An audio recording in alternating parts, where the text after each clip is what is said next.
थोड़ा सा तुम्हें याद रखना है बस, ठीक है। अब क्यू आर इफ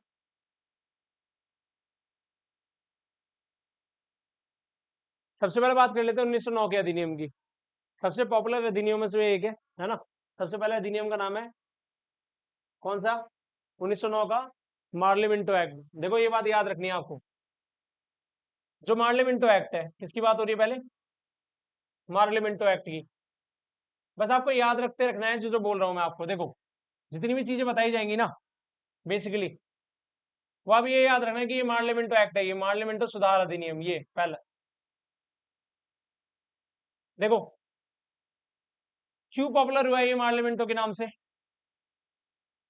देखो यहाँ पर मिंटो जो नाम सुना है, लॉर्ड मिंटो।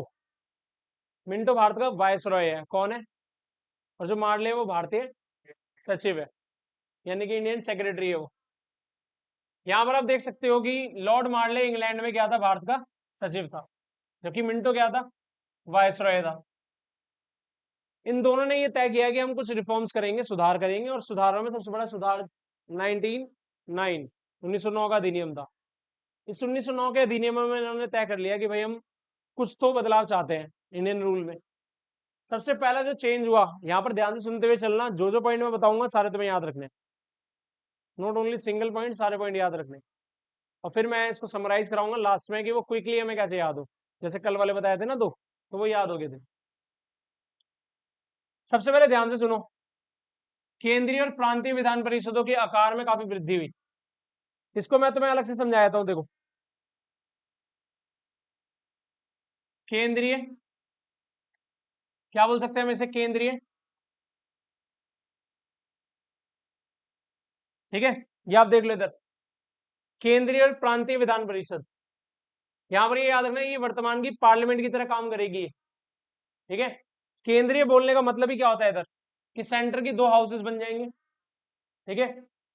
केंद्रीय सभा और केंद्रीय परिषद, जो परिषद है वो राज्यसभा की तरह ट्रीट हो जाएगी, और जो केंद्रीय सभा है वो कैसे काम करेगी? लोकसभा की तरह, ठीक है। इसका सीधा मतलब ये है कि दो लोकसभा और राज्यसभा जैसे स्ट्रक्चर यहाँ पर डेवलप होंगे। 1919 में अच्छे से देखने में आएंगे वो। 1935 में प्रॉपर्ली लोकसभा और राज्यसभा को वो बोलेगा राज्य विधानसभाएं, मतलब राज्य की विधायक, वो बोलेगा, आपको नाम देगा, राज्य की विधानसभाएं अलग हो जाएंगी। और देश के लिए जो केंद्रीय विधान पालिका है, विधान पालिका मतलब जो बॉडी जो कानून बनाती है, जैसे पार्लियामेंट कहेंगे हम, उसे बोलते हैं सेंट्रल लेजिस्लेचर। संसद का ऑफिशियल नाम क्या था? Central legislature. उसमें दो हाउस बने, एक का नाम क्या रखा गया? केंद्रीय विधानसभा, और एक का राज्य परिषद। जो राज्य परिषद है वो राज्यसभा है, और जो केंद्रीय विधानसभा है वो लोकसभा है। ये इतना याद रखना है आपको। तो हमारा पॉइंट जो यहाँ पर कह रहा है, वो क्या कहना चाह रहा है? वो ये कहना चाहता है कि केंद्रीय और प्रांतीय विधान परिषदों के आकार में वृद्धि की गई। जो सेंट्रल काउंसिल है, इसमें मेंबर पहले 16 से, देखो बढ़ाकर कितने, मतलब इसके बीच में रखे गए 16 से 60, यानी कि मेंबर बहुत इंक्रीज हो गए हैं, तो 16 to 60 हो गए, ठीक है। और हर स्टेट में जो विधान परिषदें होती हैं वो क्या होती है? बराबर नहीं होती। चलो तुम्हें एक और टॉपिक बताया था इसी में। जब स्टेट लेवल पे आओगे ना आप, स्टेट लेवल पे, जैसे कल हमने बात करी, तो ध्यान सुनना, देश ना दो लेवल पे चलता है। एक चलता है केंद्रीय, जो पूरा देश चला रहे हैं, सेंट्रल, और एक होता है स्टेट। स्टेट कितने हैं भारत में आपको पहले से पता है? 28 स्टेट है ना। और सेंटर तो एक ही होता है। सेंटर का कानून बनाने के लिए जो संस्था होती है उसे बोलते हैं हम संसद। स्टेट का जो कानून बनाने वाली संस्था होती है उसे हम बोलते हैं विधान पालिका। एक ही बात है। चलो शॉर्ट में विधायिका लिख देते हैं, लेजिस्लेचर। ये भी लेजिस्लेचर ही है, लेकिन इसका प्रॉपर नाम है, ठीक है। अब ध्यान से सुनना, क्योंकि हमने पूरे देश की कानून बनाने वाली संस्था को नाम दे दिया। अगर मैं नाम नहीं देता तो मैं ये बोल सकता हूँ उसे केंद्रीय विधायिका, सेंट्रल लेजिस्लेचर बोल के मैं खत्म कर देता, लेकिन हमने उसे नाम दिया। क्या नाम दिया उसे? समझ गए अब? संसद में कितने हाउस है? लोकसभा और अंग पूछेगा तो तीसरा अंग प्रेसिडेंट। अगर आपसे ऑर्गन्स पूछेगा या अंग कितने, तो फिर ये तीनों। हाउसेस पूछेगा तो ये दोनों, लोकसभा और राज्यसभा, ठीक। ऐसे ही विधान विधायिका में भी होती है। स्टेट की विधायिका कैसे नाम याद रखी जाती है? यूपी की विधायिका, पंजाब की विधायिका, हरियाणा की विधायिका, गुजरात की विधायिका, ऐसे नाम देंगे। इसमें जो पहले वाला होता है उसको बोलते हैं वीएस, विधानसभा, और उसको बोलते हैं वीपी। भारत में मैक्सिमम स्टेट्स में ये है नहीं, यानी कि जिन स्टेट्स में ये है वो कितने हैं भारत में, मतलब 7 है, 6 7। जम्मू कश्मीर को हटा दिए तो फिर उसके बाद 6 बचेंगी वो, ठीक है। तो ये मान के चलना है आपको, कितनी स्टेट्स हैं, 6 स्टेट्स में अभी भी क्या है, लेजिस्लेटिव काउंसिल होती है। अब आप सोचो, इसे हम क्या बोलते हैं, लेजिस्लेटिव असेंबली। इसका जो मेंबर होता है वो क्या हो जाता है, और जो इसके लेजिस्लेटिव काउंसिल, इसका जो मेंबर होता है वो क्या कहलाता है। अब एक बात बताओ, जो यूपी की विधायिका में बैठ रहा होगा वो अपने हाउस में बैठेगा, यहाँ तो नहीं बैठेगा वो। हमने क्या कहा, जो संसद का जो भी मेंबर है, इसका या इसका, उन दोनों को मिला के हमने क्या नाम दे दिया, सांसद। इंग्लिश में क्या बोलते हैं उसे, एमपी। कितना याद रखें। तो ना तो ये यहाँ बैठते, नहीं ये यहाँ बैठते, इनका कोई रोल नहीं है इसमें, समझ गए। और ना ये यहाँ बैठेंगे, ये अपने हाउस के लिए चुने गए हैं, लोकसभा के लिए। तो लोकसभा में जो सेंट्रल गवर्नमेंट उसमें आता है, सेंट्रल लेजिस्लेचर में, तो वो राज्य की विधायिका होती है और ये सेंट्रल की। तो दोनों अलग अलग लेवल पे कानून बना रही है, अलग अलग जगह। अब आप मत बोल देना कि एमएलए संसद में जाके क्यों बैठेगा। केजरीवाल या फिर मान लेते ममता बनर्जी, ये एमएलए थे, इनका संबंध कहाँ से है, समझ गए, उनके पर्टिकुलर स्टेट से या यूटी से, ठीक है। उनका संसद से कोई लेना देना नहीं है, ठीक। संसद में तो एक भी इलेक्शन की सीट नहीं जीती उन्होंने, मतलब लोकसभा की, समझ गए। हालांकि वेस्ट बंगाल में जीती है, लेकिन अभी हम बात करें इसकी, तो कॉमनली इसकी बात याद रखना जो जो बता रहा हूं मैं, ठीक है। पहला पॉइंट क्लियर हुआ, सेंट्रल और स्टेट लेजिस्लेटिव काउंसिल में मेंबर इंक्रीज हो गए 16 to 60, 16 से 60 हो गए। प्रांतीय स्तर पे क्या हो गए मेंबर, फिक्स नहीं थे तो बताया नहीं। अब मेरे को क्या बताना था वो मैं भूल गया, देखो अब बताया था। जो लोकसभा के मेंबर है वो 543 है, जो राज्यसभा के हैं वो 245 है, इंक्लूडेड नॉमिनेटेड और इलेक्टेड दोनों। विधानसभा के फिक्स नहीं होते, कहीं भी एक परमानेंट मेंबर नहीं होते विधानसभा के। कितने होंगे फिर, देखो अलग अलग जगह अलग अलग है। मैक्सिमाइज करके अगर पूछेगी वीएस में कितने मेंबर हो सकते हैं, तो आपका आंसर होगा 500। कितने हो सकते हैं मैक्सिमम, इसलिए यूपी के 403 मैक्सिमम दिख रहे हैं आपको। यूपी में कितने हैं, 403। वीपी में, विधान परिषद में कितने मेंबर हो सकते हैं, तो ये बोल रहे 40 मिनिमम होने चाहिए, मैक्सिमम का कोई लिखा नहीं है। लेकिन कुछ ऐसे स्टेट है जिनमें विधान परिषद भी थी, लेजिस्लेटिव काउंसिल, लेकिन 40 से कम मेंबर भी थे। अब वो आपको भी नहीं पढ़ना, जब ये टॉपिक आएगा तो डिटेल में पढ़ लेंगे। अभी हम क्या पढ़ रहे हैं, संविधान और उसका हिस्टोरिकल बैकग्राउंड, ठीक है। तो पहला पॉइंट क्या मिला, कि संविधान बनने से पहले ये सारे एक्ट आए थे। ये तीनों एक्ट भारत के संविधान को एक डायरेक्शन दे रहे हैं और बड़े इंपॉर्टेंट एक्ट हैं। मार्लियामेंटो के नाम से जाने जाते हैं। सुधार, मार्लियामेंटो सुधार अधिनियम बोलते हैं, ये जो लिखा ही हुआ है। पहला पॉइंट क्या था, कि केंद्रीय और प्रांतीय विधान परिषदों में मेंबर बढ़ा दिए गए, बस।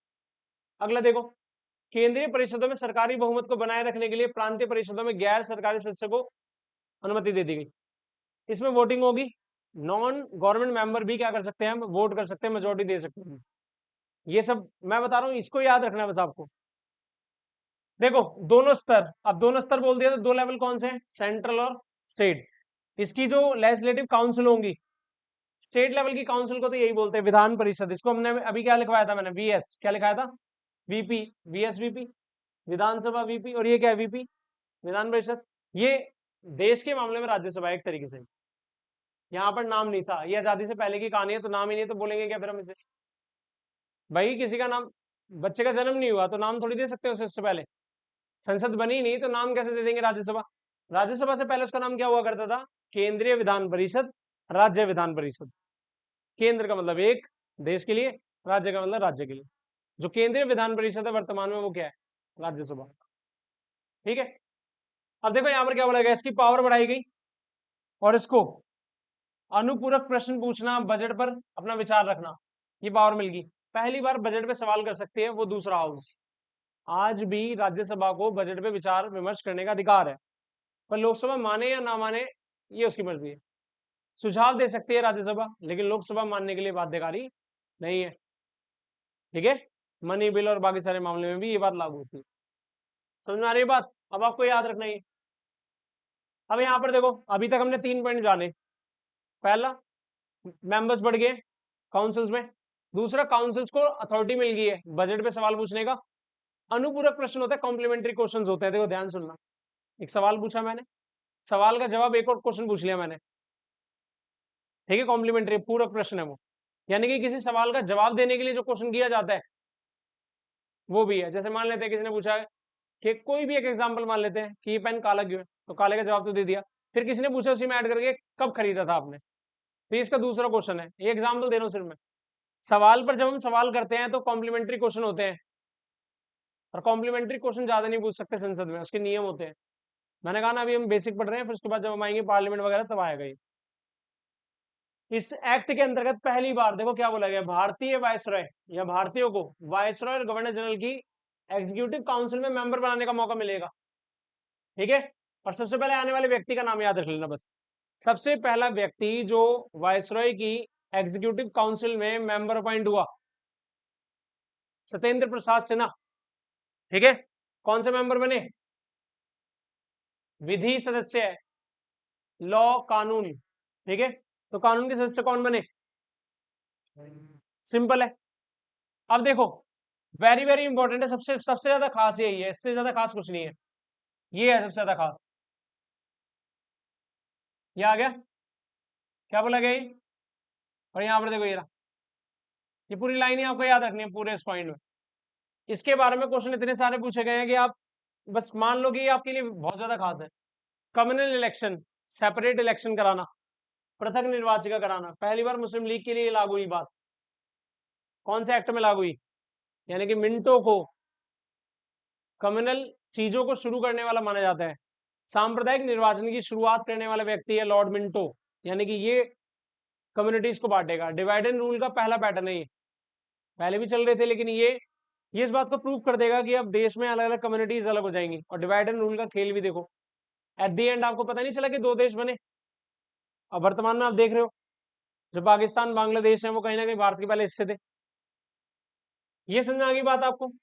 कम्युनल इलेक्शन की शुरुआत हुई, और लॉर्ड मिंटो को क्या कहा जाता है, ये देखो ये the father of communal election कौन है, लॉर्ड मिंटो।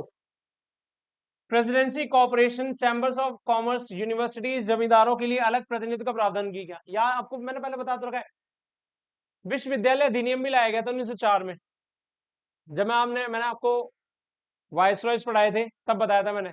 तो बहुत सारी यूनिवर्सिटीज बनना, कई सारे कॉर्पोरेशन बनना, व्यापार से जुड़े कुछ नियम बनाने के लिए संस्थाएं ये सब बनाने लगी। मुद्दा समझ में आ रहा है आपको। अभी आपको क्या समझ आया कि हमने एक्ट पढ़ा, एक्ट की शॉर्ट में बातें क्या होती है वो आपको समझनी है बस। पहली बात, मार्ले मिंटो एक्ट के नाम से जाने जाते हैं। मार्ले और मिंटो, मिंटो वायसरॉय है और मार्ले सचिव सेक्रेटरी है। पहला बोला गया कि सेंट्रल लेजिस्लेटिव काउंसिल जो स्टेट की है उन्हें क्या कर लेंगे, मेंबर बढ़ा देंगे 16 से 60। स्टेट में फिक्स नहीं होते इसलिए, जैसे हर राज्य की विधानसभा की सीटें फिक्स नहीं है। दिल्ली में विधानसभा, यूटी है दिल्ली, 70 सीटें, यूपी में 403 सीटें। अब हर राज्य की अलग अलग है, सबकी आपको याद रखनी होती है। कभी कभी जब आप कुछ एग्जाम दोगे स्टेट स्टेट से रिलेटेड, जैसे राजस्थान पुलिस, यूपी पुलिस, तो उसमें जरूर पूछेगा वो अपने विधानसभा की सीटों से रिलेटेड। फिर बताया कि यहाँ पर क्या करा गया, इन्हें सवाल पूछने का अधिकार मिल गया। कौन से सवाल पूछने का अधिकार मिला, बजट से रिलेटेड और कॉम्प्लीमेंट्री क्वेश्चंस और एडिशनल क्वेश्चंस जो होते हैं। फिर यहाँ पर बताया गया कि पहली बार नॉन गवर्नमेंट मेंबरों को भी वोट देने का अधिकार मिल गया, साफ साफ बताया गया। एग्जीक्यूटिव काउंसिल में नया मेंबर ऐड हुआ, विधि मंत्री, उस विधि मंत्री का नाम रखा गया सत्येंद्र प्रसाद सिन्हा। कौन था पहला विधि सदस्य, सत्येंद्र प्रसाद सिन्हा। उसके बाद इलेक्ट्रल सेपरेशन पहली बार लाया गया था, फादर ऑफ कम्युनल इलेक्शन, सांप्रदायिक निर्वाचन का जनक, सांप्रदायिकता शुरू करने वाले व्यक्ति कौन है, मिंटो। फिर ये बनाए गए यूनिवर्सिटी के अधिनियम और बाकी सारी चीजें। आपके लिए सबसे खास ये था, ठीक है, सबसे ज्यादा। और दूसरा ये खास है, कभी क्वेश्चन पूछेगा तो यही क्वेश्चन पूछेगा ज्यादातर 1909 के एक्ट में, ठीक है। पार्लियामेंट सुधार अधिनियम किसे कहते हैं। अब दूसरा सबसे खास अधिनियम सुनो, कौन सा अधिनियम है, 1919। कौन सा बोला गया, 1919। इसको बोलते हैं मॉन्टेग्यू चेम्सफोर्ड एक्ट। क्या बोलते हैं इसे, मॉन्टेग्यू चेम्सफोर्ड अधिनियम। क्या बोलते हैं इसे, चेम्सफोर्ड अधिनियम। देखो तारीख याद रखना है इधर जो बोली गई है। 20 अगस्त की बात थी 1917 में। यहाँ अनाउंसमेंट क्या हुई है, ब्रिटिश सरकार ने पहली बार ये घोषित किया था कि भारत में लगातार क्रमिक मतलब होता है एक सीक्वेंस में, एक टाइम टू टाइम पीरियड के बाद एक हम रिस्पॉन्सिबल गवर्नमेंट बनाएंगे। और रिस्पॉन्सिबल गवर्नमेंट बनाने के लिए हम क्या करेंगे, हम चाहेंगे कि एक विधि आयोग बनाया जाए, विधि या फिर ऐसा कोई कमीशन बनाया जाए जो क्या करेगा, 10 साल में ये चेक करेगा कि जो पुराना कानून है वो ठीक है या नहीं है। जैसे 1909 में जो लागू हुआ पार्लियामेंट एक्ट, उसके 10 साल बाद ये लागू हुआ, ठीक है। यानी कि 1907 में पहली बार ये तय किया गया होगा पार्लियामेंट द्वारा कि हम ऐसा कोई बिल बनाएंगे जिसमें हमें ये चेक करना है कि पुराने वाले कानून सही है या नहीं है। पुराने कानूनों की जांच करने के लिए हर 10 साल में क्या बनाया जाएगा, एक कमीशन। इसका परिणाम बताता हूं, 1927 में साइमन कमीशन आया, साइमन गो बैक के नारे लगे, उस वो जांच करने आया है, ठीक है। समझ रही बात। सीक्वेंस में देखो यहाँ पर 1919 में भारत में एक पहली बार एक्ट लाया गया, हालांकि ये लागू कब से हुआ है, इसका नाम रखा गया मॉन्टेग्यू चेम्सफोर्ड सुधार अधिनियम, ठीक है। ये मॉन्टेग्यू है, इसे काट देते, भारत का सचिव है। मॉन्टेग्यू कौन है और चेम्सफोर्ड कौन है, वायसरॉय। फिर से याद रख लो, चेम्सफोर्ड जो आखिरी में नाम आ रहे हैं वो वायसरॉय के, जो पहले आ रहे हैं वो सचिव के। सचिव और पता चल गया आपको कौन कौन है, याद रखो। इसमें सबसे ज्यादा क्वेश्चन आएंगे, सबसे ज्यादा क्वेश्चन कहां पर आएंगे, यहाँ पर। केंद्रीय और प्रांतीय विषयों को उनकी सूची की पहचान करके अलग कर दिया। राज्य वाले टॉपिक तुम्हें दे देंगे, स्टेट वाले अलग कर देंगे, मतलब सेंट्रल वाले। दो टॉपिक अलग है, दोबारा सुनो जो मैं बता रहा हूँ। जो 3 लिस्ट होती है ना अभी के समय, यूनियन, स्टेट और कॉन्करेंट, यहां से उसका बेस बनने लगेगा, संघ सूची, राज्य सूची और समवर्ती, यानी कि तीनों। देखो, सेंट्रल गवर्नमेंट को और स्टेट गवर्नमेंट को जो टॉपिक मिले हैं उनको सेपरेट कर दिया, ठीक है। केंद्रीय और प्रांतीय विधान परिषदों को, जो अभी बताया था, काउंसिल्स को अपनी सूचियों के विषय में कानून बनाने का अधिकार मिल गया। जो तुम्हें टॉपिक मिलेंगे तुम कानून बनाओगे, हमें मिलेंगे हम बनाएंगे। अभी भी सरकार की पावर बटी हुई है। अगर आपसे पूछे केंद्र राज्य संबंध कौन से भाग में आते हैं, 11 में। सेंट्रल स्टेट रिलेशन कौन से पार्ट में, कॉन्स्टिट्यूशन के 11 किसमें आएंगे, पार्ट नंबर 11 में। आपको याद रखना है, संविधान के भाग नंबर 11 में क्या आता है, सेंट्रल स्टेट रिलेशन, भाग नंबर 11। याद रखना है आपको ये सब कुछ। और देखो यहां पर ये बात याद रखनी है कि जो केंद्रीय और प्रांतीय विधान परिषदें थी उनकी सूचियां अलग हो गई। अगर मैं काम पहले ही बांट दूं तो झगड़ा होगा, नहीं होगा ना। यहाँ पर झगड़े को खत्म करने के लिए पावर बढ़ गई, सेंट्रल की अलग और स्टेट की अलग। तो यहाँ पर ये पहली बार किया गया, याद रखना ये, ठीक है। पहला पहला चेंज पता चल गया आपको। दूसरा देखो, प्रांतीय विषयों को दोबारा दो हिस्सों में बांटा गया। पहले कौन से होते हैं, ट्रांसफर, और दूसरे होते हैं रिजर्व्ड। ये लिस्ट बाद में जाके खत्म हो जाएंगी, ध्यान से सुनना। हस्तांतरित विषय किसको मिलते हैं, गवर्नर को, ठीक है। किसको मिलेंगे वो, और ये याद रखना, आरक्षित विषय किसे मिलते हैं, गवर्नर की कार्यपालिका परिषद को। कुछ मत याद रखो, कुछ टॉपिक है जो कंपलसरी आपको मिल जाएंगे काम करने के लिए, कुछ गवर्नर की एडवाइस पे चले जाएंगे। तो यहां पर बस इतना याद रखना, इसे दोहरी व्यवस्था कहते हैं, क्या कहते हैं, ठीक है, डायआर्की। दो तरीके के हम विषय बनाएंगे, एक तुम्हें मिल जाएंगे, एक तुम्हें मिलेंगे, जिसमें तुम कानून बना सकते हो, वो तुम्हारे विषय, हस्तांतरित और आरक्षित। रिजर्व एंड ट्रांसफरेबल दो होते हैं, बाद में ही खत्म हो जाएंगे 35 के एक्ट में। फिर ऑफिशियली 3 सूची आ जाएंगी, यूनियन लिस्ट, स्टेट लिस्ट और कॉन्करेंट लिस्ट। पहली बार देखो क्या लिखा है इधर, 2 हाउस बने पहली बार 2 सदन इंट्रोड्यूस होंगे, लोकसभा, राज्यसभा, विधानसभा, विधान परिषद। 2 हाउस पहली बार कब लाए गए, 2 हाउस पार्लियामेंट में और लेजिस्लेटिव मतलब इसमें। इसका इलेक्शन भी हुआ, लेकिन इलेक्शन अच्छा नहीं है, इलेक्शन में लिमिटेड लोग पार्टिसिपेट करेंगे इसमें। इस प्रकार भारतीय विधान परिषद के स्थान पर कौन सा सिस्टम आ गया, द्विसदनीय, 2 हाउस बाय कैमरल सिस्टम। आज भी लोकसभा राज्यसभा क्या है, बाय कैमरल है। विधानसभा विधान परिषद क्या है, बाय कैमरल है। 2 हाउस बनाने की जरूरत क्या है, सिंपल शब्दों में आंसर ये है, 2 हाउस होंगे तो कानूनों की अच्छी जांच होगी। एक हाउस मनमर्जी नहीं कर सकता, दूसरा हाउस उसकी जांच कर सकता है, कानूनों को रोक सकता है, बिना उसकी परमिशन के कानून पास 2 हाउस, ठीक है। तो ये याद रखना, तो इस तरीके से 2 हाउस बने। एक का इलेक्शन डायरेक्टली होगा, कैसे होगा, और एक रिप्रेजेंटेटिव, देखो लिखा हुआ है राज्यसभा और लोकसभा की तरह, बिल्कुल एक तरीके दोनों से बन गए, लोकसभा और, समझ आ रही बात। वायसरॉय की कार्यकारिणी परिषद में कितने मेंबर आ गए और एक कमांडर इन चीफ ऐड किया गया? 6 मेंबर है, 6 में से 3-3 बांट देते हैं, या 3 इंडियन होंगे, ये कंपलसरी हो गया था। और जो 3 में से 2 मेंबर तो कोई भी हो सकते हैं मान लेते हैं, और एक मेंबर होगा वो कमांडर इन चीफ होगा। समझ में आ गई बात? सबसे बड़ा चेंज क्या आ रहा है? एग्जीक्यूटिव काउंसिल में 6 मेंबर हो गए, पहले तो कम थे, अब देख लो 6 आ गए। 2-3 बार पढ़ोगे समझ में आ जाएगा कि क्या ना क्या चाह रहा हूँ। ठीक है, सांप्रदायिक आधार पर मैंने क्या बताया था, जो लॉर्ड मिंटो खेल खेल के गया, अभी यहाँ पर एक्सपेंड करेंगे उसे, यानी कि धर्म के नाम पर, कम्युनिटी के नाम पर वोटों को अब अलग अलग कम्युनिटी हो जाएंगी। देखो अब किस चीज को, सिख, ईसाई, एंग्लो इंडियन, यूरोपियंस, इनके लिए अलग से व्यवस्था। यहाँ पर वोट देने का राइट देखो क्या लिखा हुआ है, ये मताधिकार। वोट देने का राइट किस बेसिस पे है? प्रॉपर्टी, टैक्स और एजुकेशन। अगर आप प्रॉपर्टी है आपके पास तो वोट दे सकते हो, अगर आप टैक्स देते हो तो वोट दे सकते हो, अगर आप एजुकेशन के मामले में एजुकेटेड हो तो वोट दे सकते हो। ओनली 10% लोग वोट देते थे उस समय, तो वोट देने का तरीका भी घटिया था, लिमिटेड लोग। ठीक है, उसमें क्या होता है कि ऐसी सरकार का मतलब ही क्या है जिसमें आपके रिप्रेजेंटेटिव भी ना हो। ठीक है, अब देखो कानून ने, देखो इस कानून ने लंदन में भारत के हाई कमिश्नर के कार्यालय का सृजन किया, एक नई पोस्ट निकाली, कौन सी? चलो एक कॉन्सेप्ट समझाता हूँ। जितने भी गुलाम रह चुके अंग्रेजों के, जितने भी गुलाम रह चुके अंग्रेजों के देश, अगर वो आपस में रिलेशन बनाते हैं ना तो वहां एम्बेसी नहीं बनती, फिर हाई कमीशन बनते उधर। यानी कि अगर मुझे लंदन में अपने एम्बेसी भेजनी है तो मैं एम्बेसी नहीं बोलूंगा, हाई कमीशन बोलूंगा मैं, कि वहां पर मेरे हाई कमिश्नर अपॉइंट होंगे, फिर हाई कमिश्नर जाएंगे उधर। ठीक है, श्रीलंका का हाई कमिश्नर कौन बन के गया था यहाँ से? वीवी गिरी, काम कर चुके हैं।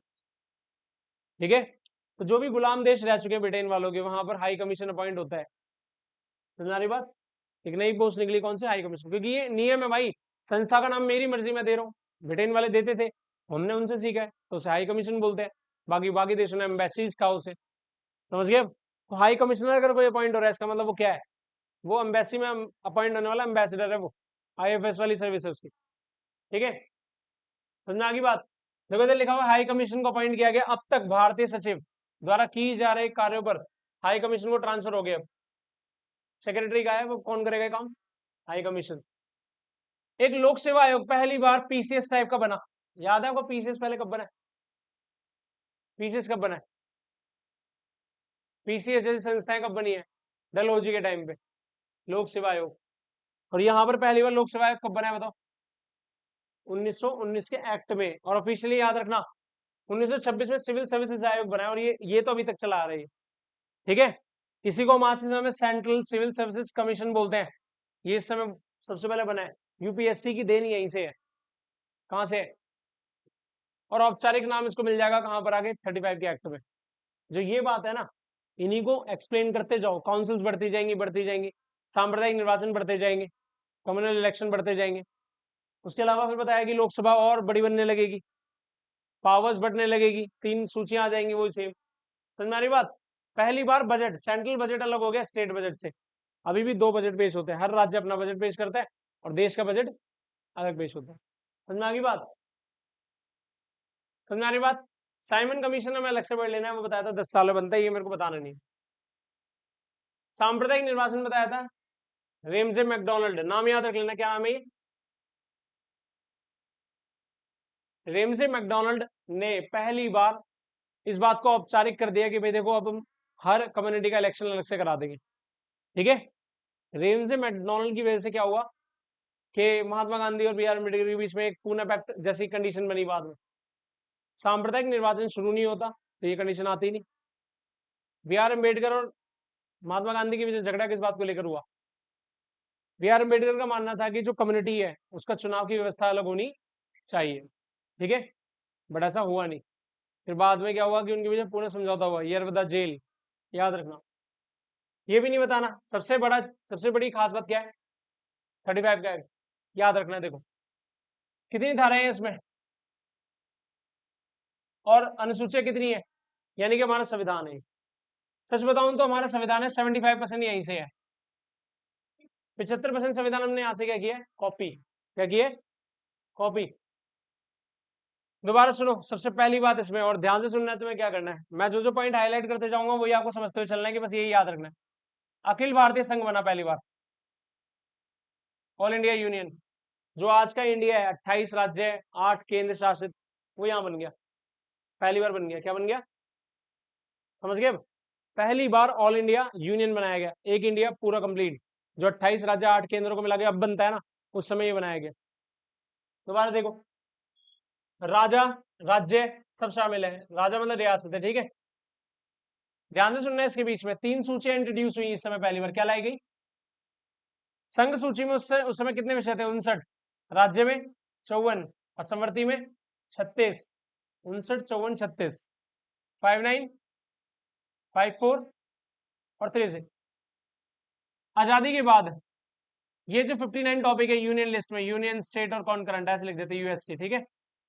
यूनियन में विषय हो गए कितने, 97, स्टेट वाले में कितने हो गए आपको याद है, 66, और इस वाले में कितने हो गए 47, प्रेजेंट टाइम में ये कितने हो गए 100, ये कितने हो गए 61, और ये कितने हो गए 51 मान लेते हैं, ठीक है। कितने, वैसे ऊपर है से 52 है, वैसे कितने याद रखना है आपको, लेकिन अभी हमने लेटेस्ट नहीं देखा कि ये बढ़े हैं या घटे हैं, वो भी हमें चेक करना है बाद में। देखो ये बात आपको याद रख लेना है कि जो लास्ट में ये पावर होती है रेसिड्यूरी पावर, रेसिड्यूरी अवशिष्ट, कनाडा से लिए हम नहीं, हमने संविधान में, ये अवशिष्ट शक्ति हमने कहां से लिए, कनाडा से।